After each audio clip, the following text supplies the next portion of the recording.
ನಿಮ್ಮ ಮನೆಗೆ ಕಲ್ತನ ಬಂದಿನ ಏನು ಕೊಡ್ತಿರೋದು? ಗೆಸ್ಟ್ನ ಕರ್ಕೊಬಂದು ಡ್ರೈವರ್ ಗೇಟ್ನಲ್ಲಿ ಅತಿಯಾಗಿ ಆರ್ನ್ ಮಾಡಿದ್ದಾರೆ. ಸರ್ 5 ನಿಮಿಷ ಆರನ್ ಮಾಡಿ 1 ನಿಮಿಷ ಇರಿ. ನಮಗೂ ಫ್ಯಾಮಿಲಿ, ನಮಗೂ ಮನೆ, ನಮಗೂ ಗೊತ್ತಾಗುತ್ತೆ.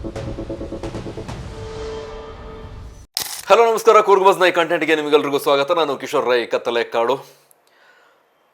ಕಳೆದ ಒಂದು ವಾರದಿಂದ ಕೊಡಗಿನ ಪ್ರವಾಸೋದ್ಯಮಕ್ಕೆ ಸಂಬಂಧಪಟ್ಟಂತೆ ಬೇರೆ ಬೇರೆ ರೀತಿಯಲ್ಲಿ ಚರ್ಚೆ ಆಗ್ತಾ ಇದೆ. ಅದಕ್ಕೆ ಕಾರಣ ಆಗಿರೋದು ಆ ಒಂದು ಘಟನೆ, ಕುಶಾಲನಗರದ ಒಂದು ರೆಸಾರ್ಟ್ನಲ್ಲಿ ಆದಂತಹ ಚಾಲಕರು ಹಾಗೆ ಅಲ್ಲಿನ ಮ್ಯಾನೇಜ್ಮೆಂಟ್ ಇಬ್ಬರ ನಡುವೆ ನಡೆದಂತಹ ಒಂದು ಗಲಾಟೆಯ ವಿಡಿಯೋ ವೈರಲ್ ಆಗಿತ್ತು. ಅದಾದ ನಂತರದಲ್ಲಿ ಬೇರೆ ಬೇರೆ ಪ್ಲಾಟ್ಫಾರ್ಮ್ಗಳಲ್ಲಿ ಆ ವಿಡಿಯೋ ಶೇರ್ ಆಯಿತು, ವೈರಲ್ ಆಯಿತು. ಬೇರೆ ಬೇರೆ ರೀತಿಯಾದಂಥ ಕಮೆಂಟ್ಗಳು ಬಂದವು. ಜೊತೆಗೆ ಆ ಚಾಲಕನಿಗೆ ಬೆಂಬಲವಾಗಿ ಒಂದಷ್ಟು ಜನ ಕಮೆಂಟ್ ಹಾಕಿದ್ರು, ಈ ರೆಸಾರ್ಟ್ನವ್ರನ್ನ ಸಪೋರ್ಟ್ ಮಾಡಿ ಒಂದಷ್ಟು ಜನ ಕಮೆಂಟ್ ಹಾಕಿದ್ರು, ಇವರ ಪರವಾಗಿ ಒಂದಷ್ಟು ವಿಡಿಯೋಗಳು ಬಂದಿದ್ವು.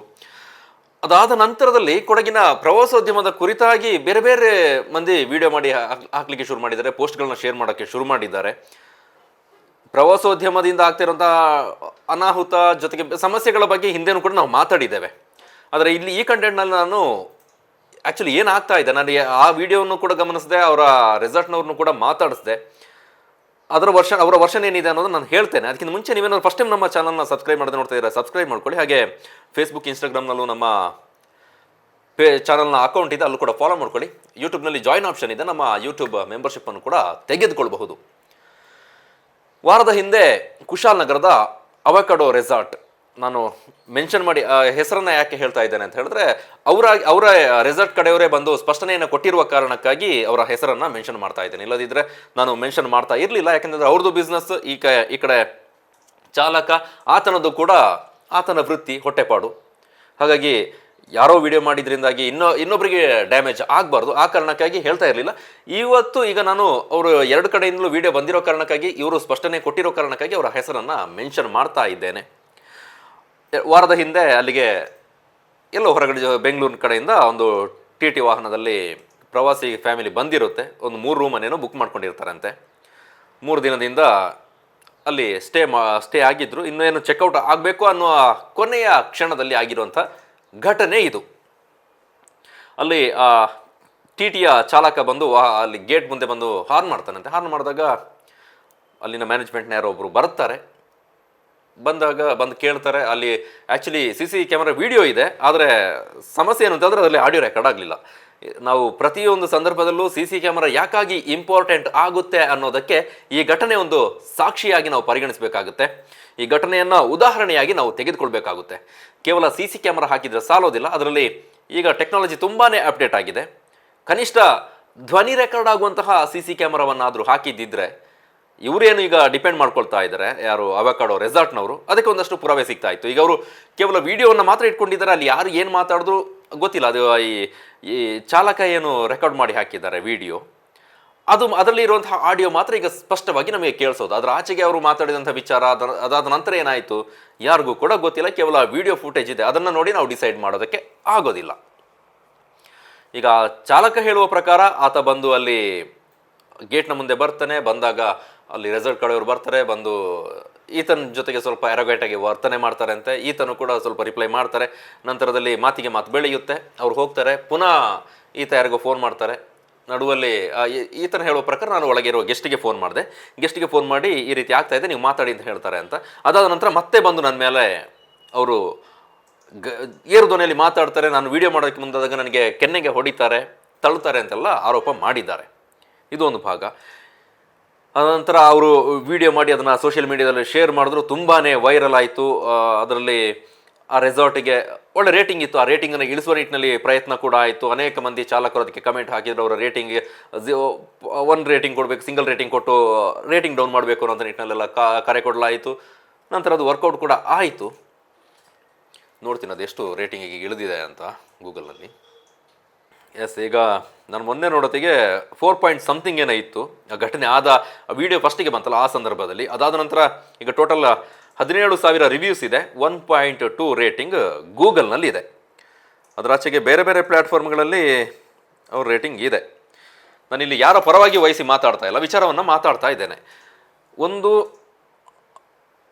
ಪ್ರವಾಸಿಗರು ಮತ್ತು ಅಲ್ಲಿನ ಮಾಲೀಕರು, ರೆಸಾರ್ಟ್, ಹೋಮ್ ಸ್ಟೇ, ಕಾಟೇಜಸ್ ಏನೇ ಇರ್ಬೋದು, ಆ ಮಾಲೀಕರು ಜೊತೆಗೆ ಚಾಲಕರು, ಆ ಬಾಂಧವ್ಯ ಚೆನ್ನಾಗಿರ್ಬೇಕಾಗುತ್ತೆ. ಆ 3 ಚೆನ್ನಾಗಿದ್ರೆ ಮಾತ್ರ ಪ್ರವಾಸಿಗರಿಗೂ ಒಂದು ಒಳ್ಳೆ ಖುಷಿಯ ಫೀಲ್ ಕೊಡೋದಕ್ಕೆ ಸಾಧ್ಯ, ಅಲ್ಲಿ ರೆಸಾರ್ಟ್ ಅವ್ರಿಗೂ ಒಂದು ಒಳ್ಳೆ ಬಿಸ್ನೆಸ್ ಆಗೋದಕ್ಕೆ ಸಾಧ್ಯ. ಜೊತೆಗೆ ಈ ಚಾಲಕನ ಮೇಲೆ ಚಾಲಕರಿಗೂ, ಈ ಪರ್ಟಿಕ್ಯುಲರ್ ಈ ಚಾಲಕ ಅಂತಲ್ಲ, ಯಾವುದೇ ಚಾಲಕ ಇದ್ರೂ ಕೂಡ ಚಾಲಕರ ಮೇಲೆ ಒಂದು ವಿಶ್ವಾಸ, ನಂಬಿಕೆ ಬರೋದಕ್ಕೆ ಸಾಧ್ಯ. ಒಂದು ವೇಳೆ ನಾವು ಗೆಸ್ಟ್ಗಳನ್ನ ಬರುವಂತಹ ಸಂದರ್ಭದಲ್ಲಿ ಚಾಲಕರು ಗೆಸ್ಟ್ಗಳ ನಡುವೆ ಏನಾದರೂ ಮಾತುಕತೆ ಅಥವಾ ಅಲ್ಲೇ ಏನಾದರೂ ಮುನಿಸು ಆ ರೀತಿ ಆದರೆ ಇಬ್ಬರ ಮನಸ್ಸು ಕೂಡ ಹಾಳಾಗುತ್ತೆ. ಅದೇ ರೀತಿ ಗೆಸ್ಟ್ಗಳು ಬಂದ ನಂತರದಲ್ಲಿ ಇಲ್ಲಿ ಗೆಸ್ಟ್ಗಳು ಮತ್ತು ರೆಸಾರ್ಟ್ ಅವ್ರ ನಡುವೆ ಬಂದಂಥ ಸಂದರ್ಭದಲ್ಲಿ ಏನಾದರೂ ಆದರೆ ಒಂದು ಏರು ಧ್ವನಿಯಲ್ಲಿ ಮಾತಾಡಿದ್ರೆ ಅಥವಾ ಬೇರೆ ರೀತಿಯಲ್ಲಿ ನಾವು ವರ್ತನೆ ಮಾಡಿದ್ರೆ ಅಲ್ಲೂ ಕೂಡ ಗೆಸ್ಟ್ಗಳಿಗೂ ಕೂಡ ಸಮಸ್ಯೆ. ಅವ್ರು ಬಂದಂತಹ ಉದ್ದೇಶ ಏನೋ ಇರುತ್ತೆ, ಒಂದು ಖುಷಿಯಾಗಿ ಕಳಿಬೇಕು ಅಂತ ಅದನ್ನು ಕಳೆಯೋದಕ್ಕೆ ಆಗೋದಿಲ್ಲ. ನಂತರ ಈ ಅಲ್ಲಿನ ಸಿಬ್ಬಂದಿಯವ್ರಿಗೂ ಕೂಡ ಇರಿಸು ಮುರಿಸು ಆಗುತ್ತೆ, ಜೊತೆಗೆ ಒಳ್ಳೆಯ ಮನಸ್ಸಿಂದ ಕೆಲಸ ಮಾಡೋದಕ್ಕೆ ಆಗೋದಿಲ್ಲ. ಹಾಗಾಗಿ ಇದೊಂದು ಸರ್ಕಲ್ ಇದ್ದಾಗೆ, ಮೂರು ಸೇರಿದ್ರೆ ಮಾತ್ರ ಈ ಬಿಸ್ನೆಸ್ ನಡೆಯುವಂಥದ್ದು. ಕೇವಲ ನನಗೆ ಗೆಸ್ಟ್ಗಳು ಮಾತ್ರ ಸಾಕು, ಚಾಲಕ ಬೇಡ ಅಂತ ಇದ್ರೂ ಕೂಡ ಆಗೋದಿಲ್ಲ. ಈಗ ಅನೇಕ ಕಡೆಗಳಲ್ಲಿ ಗೆಸ್ಟ್ಗಳನ್ನ ಅವ್ರನ್ನ ಕರ್ಕೊಬಂದಂಥ ಸಂದರ್ಭದಲ್ಲಿ ಹೊರಗಡೆಯಿಂದ ವಾಕಿನ್ ಗೆಸ್ಟ್ ಬಂದಂಥ ಸಂದರ್ಭದಲ್ಲಿ ಚಾಲಕರಿಗೆ ಇಂತಿಷ್ಟು ಅಂತ ಕಮಿಷನ್ ಕೊಡ್ತಾರೆ.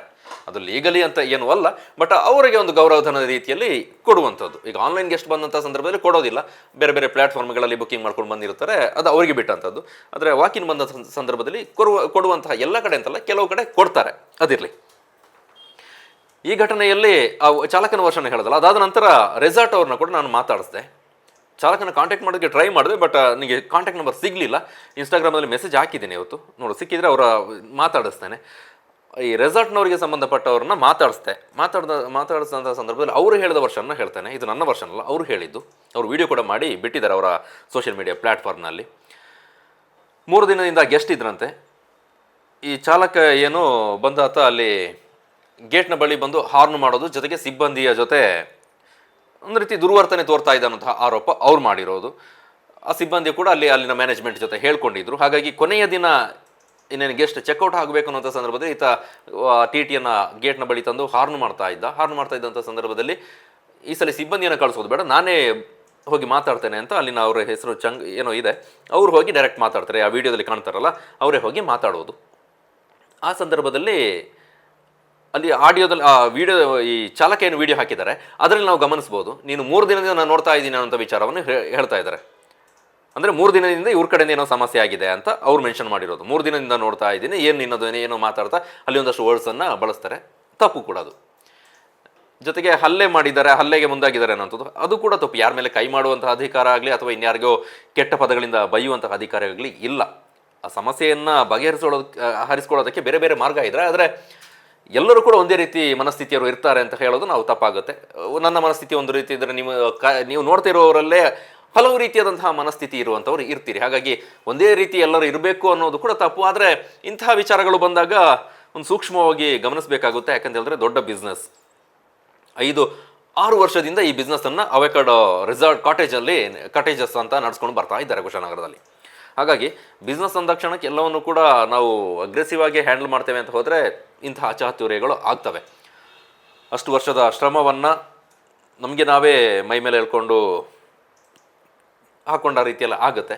ಇಲ್ಲೂ ಕೂಡ ಅದೇ ರೀತಿ ಆಗಿದೆ. ಆ ಕ್ಷಣದಲ್ಲಿ ಅವರೇನೋ ಸ್ವಲ್ಪ ಕಂಟ್ರೋಲ್ ಮಾಡ್ಕೊಂಡಿದ್ದರೆ ಏನೋ ಆಗ್ತಾ ಇತ್ತು, ಆದರೆ ಅದು ಆಗಲಿಲ್ಲ. ಅಲ್ಲಿ ಮಾತಿಗೆ ಮಾತು ಬೆಳೆಯುತ್ತೋ, ಅವ್ರು ಗಲಾಟೆ ಮಾಡ್ಕೊಳ್ತಾರೆ, ಅಲ್ಲಿ ಕೆಟ್ಟ ಪದಗಳು ಬಳಕೆ ಆಗುತ್ತೆ, ಈತ ವಿಡಿಯೋ ಮಾಡ್ಕೊಳ್ತಾನೆ, ಅದು ಶೇರ್ ಮಾಡೋದು ಅಷ್ಟು. ಜೊತೆಗೆ ಅವ್ರ ಪ್ರವಾಸಿಗರು ಅಲ್ಲಿ ಗೆಸ್ಟ್ ಬಂದಿದ್ರಲ್ಲ, ಅವರಿಂದ ನಮಗೇನು ಸಮಸ್ಯೆ ಆಗಿಲ್ಲ ಅನ್ನೋದನ್ನು ಇವ್ರು ಹೇಳಿದ್ದಾರೆ. ಆಗಿರೋದು ಈ ಚಾಲಕನಿಂದ ಅನ್ನುವಂಥದ್ದು. ಬಟ್ ಇಲ್ಲಿ ನಾವು ಸೂಕ್ಷ್ಮವಾಗಿ ಗಮನಿಸೋದು ಅಂದರೆ ನಾನು ಆಗಲೇ ಹೇಳಿದಾಗೆ ಆ ಸಮಸ್ಯೆಗೆ ಪರಿಹಾರ ಅನ್ನೋದು ಇರುತ್ತೆ. ಅವರವರೇ, ಆ ಚಾಲಕ, ಆ ಮ್ಯಾನೇಜ್ಮೆಂಟ್ ಅಲ್ಲಿರೋರೇ ಕೂತು ಮಾತಾಡಿಕೊಂಡು ಏನೋ ಆ ಕ್ಷಣಕ್ಕೆ ಆಯಿತು, ಅಲ್ಲಿಗೆ ಮುಗಿಸಿದ್ದೀರೆ, ಓಕೆ. ಆದರೆ ಇಲ್ಲಿ ವಿಡಿಯೋ ಮಾಡ್ಕೊಂಡು ಹೋದರು. ಇಬ್ಬರ ವಿಚಾರದಲ್ಲೂ ಕೂಡ ಈಗ ಚಾಲಕನ ಕುರಿತಾಗಿಯೂ ಬೇರೆ ಬೇರೆ ರೀತಿಯಾದಂಥ ಮಾತುಗಳು ಬರುತ್ತೆ. ಈ ರೆಸಾರ್ಟ್ ಬಗ್ಗೆಯೂ ಕೂಡ ಈಗ ಹೊರಗಿದ್ದವ್ರು ಕಮೆಂಟ್ ಮಾಡೋದು ಬೇರೆ, ಅಲ್ಲಿ ಬಂದಂತಹ ಗೆಸ್ಟ್ಗಳು ಹೇಳೋದು ಬೇರೆ, ಜೊತೆಗೆ ಅಲ್ಲಿ ಅಕ್ಕಪಕ್ಕದವ್ರು ಹೇಳೋದು ಬೇರೆ. ಈ ಸೋಷಿಯಲ್ ಮೀಡಿಯಾ ಜೊತೆಗೆ ಈ ರೇಟಿಂಗ್ ಬಂದ ನಂತರದಲ್ಲಿ ವಿಡಿಯೋ ಹಾಕಿ ನಮಗೆ ಅಲ್ಲಿ ಕಾಲ್ ಕೊಡೋದು ಈಸಿ. ಅವರಿಗೆ ಸಿಂಗಲ್ ರೇಟಿಂಗ್ ಕೊಡಿ, ಅಲ್ಲಿ ಬಿಹೇವಿಯರ್ ಈ ರೀತಿ ಇದೆ, ಹಾಗೆ ಹೀಗೆ ಸರಿ ಇಲ್ಲ ಅಂತ. ಬಟ್ ಆ ಬಿಸ್ನೆಸ್ ಕಟ್ಟೋದಕ್ಕೆ ಇದೆಯಲ್ಲ, 5 ವರ್ಷಗಳ ಶ್ರಮ, 6 ವರ್ಷಗಳ ಶ್ರಮ, ಅದು ಕೂಡ ನಾವು ಗಮನಿಸಬೇಕಾಗುತ್ತೆ. ನಾವು ಮತ್ತೊಮ್ಮೆ ಹೇಳ್ತಾ ಇದ್ದೇನೆ, ಇಲ್ಲಿ ಯಾರು ಪರವಾಗಿಯೂ ಇಲ್ಲ. ನನ್ನ ಸ್ಟ್ಯಾಂಡ್ ಏನಿದ್ರೆ ಕೂಡ ಇಬ್ಬರ ಪರವಾಗಿ ನಾನು ಮಾತಾಡ್ತಾ ಇದ್ದೇನೆ. ಚಾಲಕರದು ಕೂಡ ಅವ್ರದ್ದು ಹೊಟ್ಟೆಪಾಡು, ಅವರು ಆ ದಿನ ದುಡಿದ್ರೆ ಮಾತ್ರ ಅವರ ಜೀವನ ಸಾಗೋದು. ದಿನಕ್ಕೆ ಅಥವಾ ಒಂದು ಪ್ಯಾಕೇಜ್ ಅಂತ ಬಂದಾಗ ಅವ್ರಿಗೆ ಒಂದಷ್ಟು ಜೀವನ ನಿರ್ವಹಣೆಗೆ ಅನುಕೂಲ ಆಗುತ್ತೆ. ಹಾಗಾಗಿ ಅನೇಕ ಮಂದಿ ಗೌರವಯುತ ಜೀವನವನ್ನು ಸಾಗಿಸ್ತಾ ಇದ್ದಾರೆ. ಈ ಚಾಲಕನ ಬಗ್ಗೆ ನನಗೆ ಗೊತ್ತಿಲ್ಲದ ನಾನು ಏನನ್ನು ಹೇಳಬಾರ್ದು. ಪ್ರತಿಯೊಬ್ಬ ಚಾಲಕರು ಕೂಡ ಅವರ ಹಿನ್ನೆಲೆಯನ್ನು ಗಮನಿಸಿದಾಗ ದೊಡ್ಡ ಹಿನ್ನೆಲೆಯಿಂದ ಬಂದಂಥವ್ರು ಏನೋ ಆಗಿರೋದಿಲ್ಲ. ಅವರ ಜೀವನ, ಅವ್ರ ಮಕ್ಕಳನ್ನು ನೋಡ್ಕೋಬೇಕಾಗುತ್ತೆ, ಫ್ಯಾಮಿಲಿ ನೋಡ್ಕೋಬೇಕಾಗುತ್ತೆ, ಹೆಂಡತಿ ಮಕ್ಕಳು, ತಂದೆ ತಾಯಿ ಅವರೆಲ್ಲರನ್ನೂ ಕೂಡ ನಾವು ಅವ್ರು ನೋಡ್ಕೋಬೇಕಾಗುತ್ತೆ. ಜೊತೆಗೆ ಇಲ್ಲಿ ರೆಸಾರ್ಟ್ ಮಾಡೋರು ಕೂಡ ಅವ್ರದ್ದು ಕಮಿಟ್ಮೆಂಟ್ ಅವ್ರದ್ದು ಬೇರೆ ಬೇರೆ ರೀತಿಯಾಗಿರುತ್ತೆ. ಏನೋ ಲೋನ್ ಮಾಡ್ಕೊಂಡಿರ್ತಾರೆ, ಇನ್ನೇನೋ ಆ್ಯಕ್ಟಿವಿಟೀಸ್ ಮಾಡಬೇಕು ಅನ್ನೋಂಥ ನಿಟ್ಟಿನಲ್ಲಿ ಹೊಸ ಪ್ರಾಜೆಕ್ಟನ್ನು ಹಾಕ್ಕೊಂಡಿರ್ತಾರೆ. ಬಿಸ್ನೆಸ್ ನಡೀತಾ ಇರುತ್ತೆ, ಎಲ್ಲ ಸೀಸನಲ್ಲಿ ಎಲ್ಲ ರೀತಿ ಬಿಸ್ನೆಸ್ ಚೆನ್ನಾಗಿ ಹೋಗುತ್ತೆ ಅನ್ನೋಂಥ ನಿಟ್ಟಿನಲ್ಲಿ ಏನೂ ಇಲ್ಲ. ಆದರೆ ಇಂಥ ವಿಚಾರಗಳಲ್ಲಿ ಒಂದು ಆತುರದ ನಿರ್ಧಾರ ಅಥವಾ ವಿಡಿಯೋ ಮಾಡಿ ಶೇರ್ ಮಾಡೋದು, ಅಲ್ಲಿ ಯಾರೋ ಕರೆ ಕೊಡೋದು, ಈ ರೀತಿ ಸಿಂಗಲ್ ರೇಟಿಂಗ್ ಕೊಡಿ ಅಂತ ಎಲ್ಲರೂ ಮುಗಿಬಿದ್ದು ಅದಕ್ಕೆ ರೇಟಿಂಗ್ ಕೊಡೋದಕ್ಕೆ ಮುಂದೆ ಆಗೋದು, ಇಂಥದ್ದೊಂದು ಈ ಪಡಿಪಾಟಲು ಇದೆ ನಮ್ಮಲ್ಲಿ. ಈ ಯಾರಾದರೂ ಒಂದು ಒಳ್ಳೆ ಬಿಸ್ನೆಸ್ ಆಗ್ತಾ ಇದ್ರಂತೆ ಅದಕ್ಕೆ ಅಪೋಸಿಟ್ ಆಗಿ ಯಾರಾದರೂ ಇದ್ದರೆ, ಕೇವಲ ಈ ಪ್ರವಾಸೋದ್ಯಮಕ್ಕೆ ಸಂಬಂಧಪಟ್ಟಂತೆ ಅಂತಲ್ಲ, ಅದು ಬೇರೆ ಬಿಸ್ನೆಸ್ ಇದ್ದರೂ ಕೂಡ ಅಲ್ಲಿ ಒಂದಷ್ಟು ಫೇಕ್ ರಿವ್ಯೂಸನ್ನು ಹಾಕ್ಸೋದು, ಅದು ಪಾಸಿಟಿವ್ ಆಗಿರ್ಬೋದು, ನೆಗೆಟಿವ್ ಆಗಿರ್ಬೋದು. ಕೆಲವರು ಪಾಸಿಟಿವ್ ಆಗಿ ಪೇಡ್ ರಿವ್ಯೂಸನ್ನು ಹಾಕ್ಸ್ಕೊಳ್ತಾ ಇದ್ದಾರೆ, ಅದಕ್ಕಾಗಿ ಒಂದಷ್ಟು ಜನ ಕೆಲಸ ಮಾಡೋರು ಇರ್ತಾರೆ. ಈ ಟೆಲಿಗ್ರಾಮ್ನಲ್ಲೂ ಕೂಡ ಇಂಥ ಆ್ಯಕ್ಟಿವಿಟೀಸ್ ಜಾಸ್ತಿಯಾಗಿ ಆಗುತ್ತೆ. ಜೊತೆಗೆ ಅದೇ ರೀತಿ ಈ ನೆಗೆಟಿವ್ ರಿವ್ಯೂಸ್ ಹಾಕುವಂತಹ ಜಾಯಮಾನ ಕೂಡ ಕೆಲವರಲ್ಲಿ ಇದೆ. ಏನೇ ಆದರೂ ಅವರಿಗೆ ರಿವ್ಯೂ ಹಾಕಿ ಕೆಡಿಸ್ಬೇಕು ಅನ್ನೋದು, ಇದು ಎರಡು ಕೂಡ ತಪ್ಪಾಗುತ್ತೆ. ಹಾಗಾಗಿ ಕೊಡಗಿನ ಪ್ರವಾಸೋದ್ಯಮಕ್ಕೆ ಸಂಬಂಧಪಟ್ಟಂತೆ ಕೂಡ ಇದು ದೊಡ್ಡ ಪಾಠವಾಗಿ ನಾವು ಪರಿಗಣಿಸಬೇಕು. ಪ್ರವಾಸೋದ್ಯಮದ ಕುರಿತಾಗಿ ಬೇರೆ ಬೇರೆ ರೀತಿಯಂಥ ಆರೋಪಗಳು ಎಲ್ಲವೂ ಕೂಡ ಬರ್ತಾ ಇರುತ್ತೆ. ಹಾಗಾಗಿ ಒಂದು ಸುಸ್ಥಿರ ಪ್ರವಾಸೋದ್ಯಮ ಜೊತೆಗೆ ಒಂದು ಗೌರವಯುತ ಅಂತಹ ಪ್ರವಾಸೋದ್ಯಮವನ್ನು ನಾವು ನಡೆಸುವ ನಿಟ್ಟಿನಲ್ಲಿ ಏನು ಮಾಡಬೇಕು, ಏನು ಮಾಡಬಾರ್ದು ಅನ್ನೋ ನಿಟ್ಟಿನಲ್ಲಿ ಎಲ್ಲರೂ ಕೂಡ ಯೋಚನೆ ಮಾಡಬೇಕಾದಂಥ ವಿಚಾರ ಇದರ ಮೂಲಕ ನಾವು ತೆಗೆದುಕೊಳ್ಬೇಕಾಗುತ್ತೆ. ಅದ್ರ ಜೊತೆಗೆ ಇವತ್ತು ನಾನು ಬೆಳಗ್ಗೆ ಒಂದು ವಿಡಿಯೋ ನೋಡಿದೆ, ಅದರಲ್ಲಿ ಮತ್ತೊಬ್ಬ ಚಾಲಕ ಒಂದು ಗಂಭೀರವಾದಂಥ ಆರೋಪವನ್ನು ಮಾಡಿದ್ದಾರೆ.